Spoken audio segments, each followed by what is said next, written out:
I want to do a little compare and contrast like Jesus did in the story of the sheep and the goats. He compared them and contrasted them. The religious versus the compassionate person in the Good Samaritan story was also a compare and contrast. Compare and contrast is one of the ways we learn. Now I want to go through what it looks like when you do forgive someone from your heart. I'm going to go over this list so that you can look forward to what it would be like if you are free, or if you're free, you can say, that's me. I'm good, Dr. Weiss. Good. Then get the material and teach other people how to be good. All right, because so important. And again, I'm not just making this stuff up. This is my experience working with clients for about 40 years in counseling who've experienced sexual abuse, neglects, traumas from strangers, from family members, even from their spouses. So I have seen some people who really worked hard, and it took some time to get there. They had to do what's in the material, but they were able to forgive, and their life looks a lot more like what I'm about to share. Number one, when that person's name comes up that hurts you in a topic, you don't automatically get that knot. It doesn't tighten you up. You're able to stay who you are. Number two, if you have to see this person for some reason, you don't have that immediate dread of this happening. It might not be like, oh, yeah, I'm looking forward to it, but it's not like, oh, God, I'm dreading this. You don't go there. It's like, okay, I can get through it. I'm an adult. Because you're forgiving them. Now, if you actually see them, you will not do all that you can do to avoid them.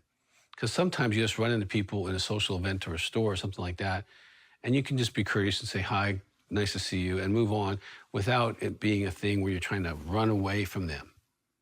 Number three, if that person does something even slightly off with you, you will respond accordingly, not overreact. It'll be like, okay, we're all human. That's what it is.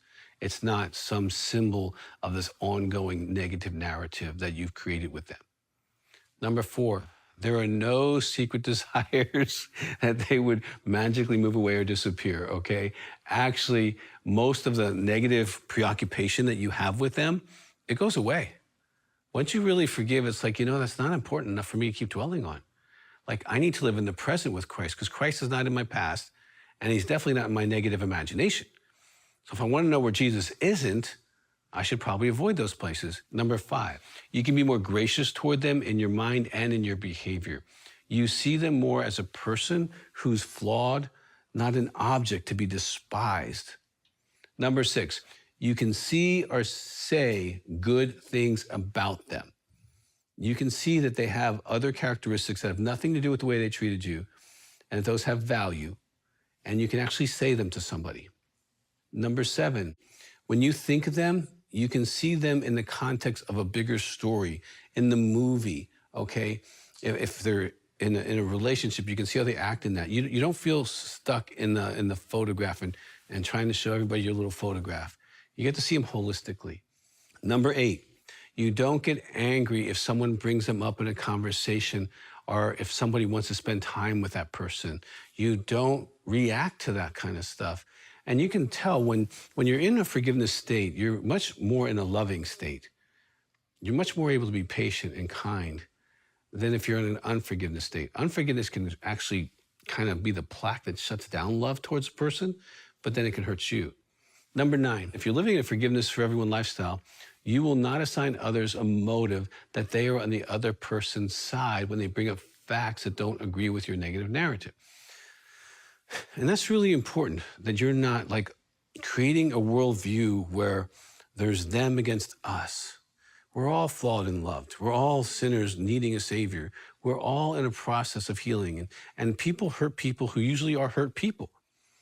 People who hurt people are usually hurt people. And you begin to have compassion on maybe what they've gone through that you don't understand. Number 10, you would find it easier to be kind or generous towards them if that person is still in a relationship where that would make sense for that to happen.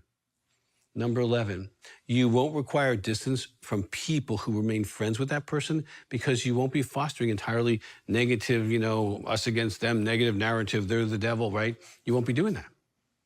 Number 12, you become more positive about people in general. I find people who walk in forgiveness are really the most positive people because they don't remember other people's sins. It takes a lot of hard work to remember other people's sins. I mean, it's difficult to keep up with your own sins, right? But if you start trying to remember other people's sins, wow, that gets, burdensome actually. Number 13, you trust others that are trustworthy, and you can distinguish for the most part who is trustworthy and who is not. Your life experience has given you wisdom, insight, and discernment. You have benefited from the process that you've gone through. You now look at situations and you look at principles and you say, okay, I can evaluate this better. I've been hurt by someone who came on really, really strong. We have a product, Finding Mr. Right, and I really help ladies to be able to see men who are moving towards them and what's really moving towards them so they can figure it out, so they don't have to go through hurt to become smarter about that, okay? Your life and your heart it's just more open, okay? You've been able to live more of a life of forgiveness for everyone, and you're just more free. Now, you'd be a great person to start a group, okay, and help those to walk through that, especially if you're more like a seasoned citizen. You've been around the block. You've been hurt a lot. You've got the bruises. You definitely would do that. If you're younger, help your friends on social media. Say, hey, let's do this. Let's do this material on forgiveness. Let's clean up. Let's live a life that's totally free from being stuck with people's stuff in our lives, okay? No matter what your age, you're qualified to minister. And here at Healing Times, we believe in the ministry of the believer. And what better ministry to help people learn how to forgive and give them a toolkit, because that's what Forgiveness for Everyone is. It's a toolkit for you so that you, for the rest of your life, can forgive everyone. Then you're going to be hurt, okay? I'm amazed. I'm absolutely amazed at people who are well-known Christians. I mean, the kind you see on TV and all that kind of speaking in big churches, how many times they are pummeled by people on social media or people personally, their staff members, and they have to continue to have the fragrance of forgiveness to be able to do the ministry of Christ. And they have to be able to take the bullets out and the swords out of their back and, all the things pick up the rocks that have been thrown at them and put them down. When you forgive, you live a life that allows you to do that. You become much more flexible in that process, and you go, you know what? Their sins are about them. It's not about me. I was with someone, a very famous preacher just recently, and he was accused of having all these possessions that he doesn't have. I was at his house, and he doesn't have them, right? And he's like, I just forgive and love those people. Bless their hearts. They got nothing better to do with their time. And it's really where he was at. And he's just like, smiled and, okay with people. People are going to be people. But who we are makes a big difference. And if we get stuck, you're going to feel stuck. And then you're going to be not so much fun to be with. If you're unstuck, you tend to be more relaxed and easygoing.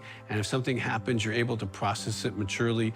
And you know what? I forgive them. I'm not going to let what they've done determine who I am, because I'm on a mission from God to do what He's told me to do. And I hope that's you today. For more content and resources to help in your healing journey with Christ, make sure to follow Dr. Doug Weiss on Facebook and Instagram. If you'd like to share full episodes of this show with friends and family, subscribe to Healing Time Ministries on YouTube, and feel free to leave us a comment on any of Dr. Doug's social media platforms. Our team would love to hear your feedback and learn how Healing Time is impacting your life, your church, and your ministry.